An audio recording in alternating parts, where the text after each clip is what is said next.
Well, hello y'all. I just wanted to show you that I got 5 bales of straw in my car.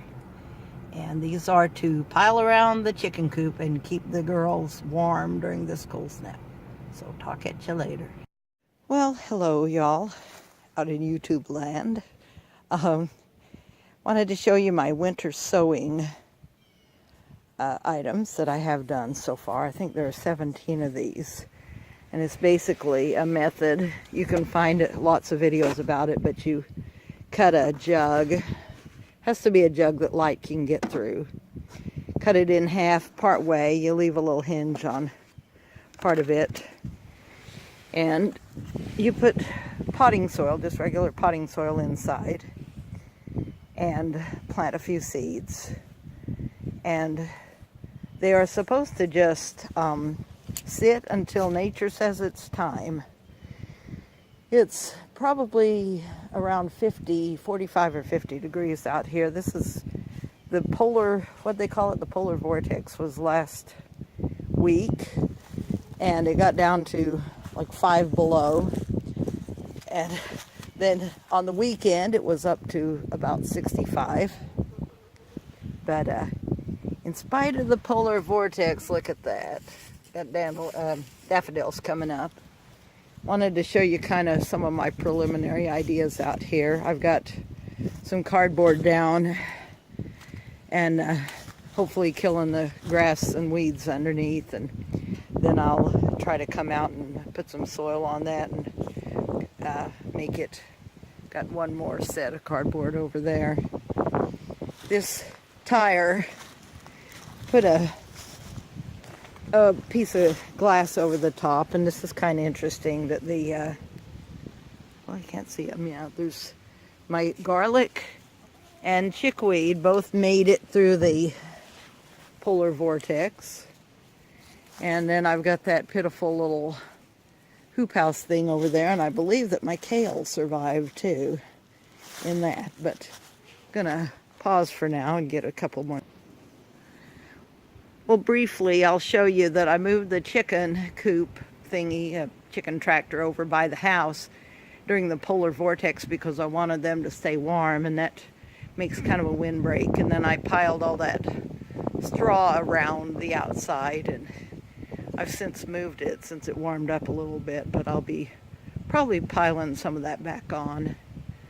And I'm going to add some bedding right now to their to the inside. And anyway, that's what's going on today out here in this kind of cloudy, cool weather.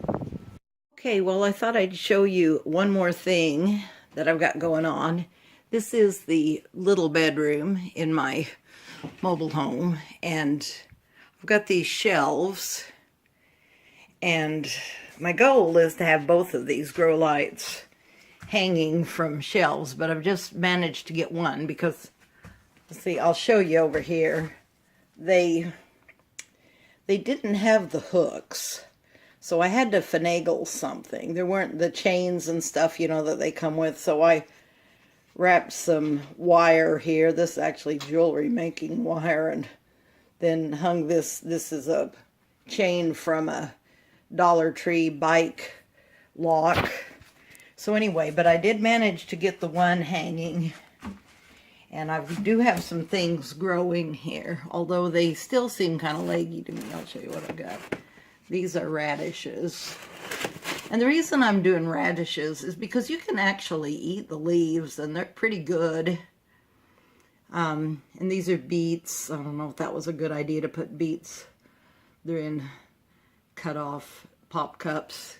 And then this is some mixed lettuce. It's a blend that put out by Morgan County Seeds. And then over here, inside this thing, they're starting to sprout, and that's some kale.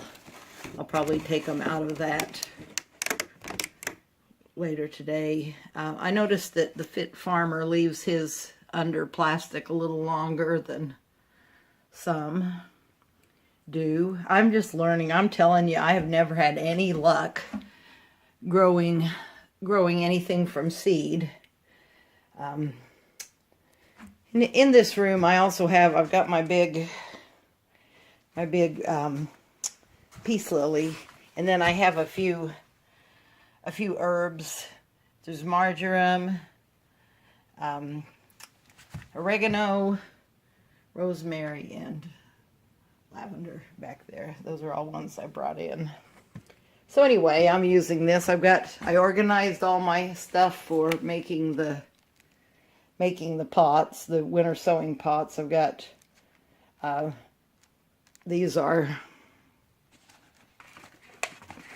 everything all nicely stored in a basket. I got a little pair of scissors. These are little markers that I made out of mini blinds, you know, and all my seeds are in there, and my duct tape and everything I might need. So got that going on. I tend to be kind of disorganized, and so I thought that was a nice little basket to put that in.